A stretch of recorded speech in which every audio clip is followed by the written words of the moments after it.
Genolite, 10 quilates. Atenção! Gabiru pulou com corpo e meio de atraso.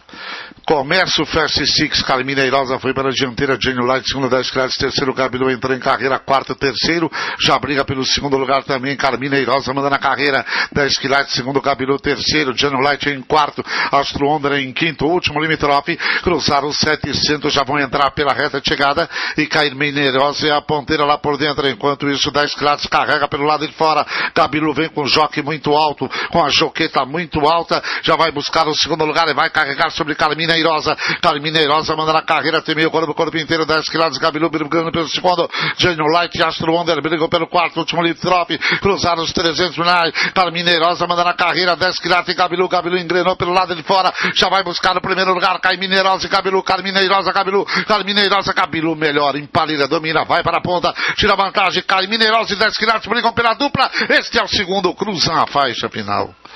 Muito bem. 4, 3 e 1, a ordem de chegada.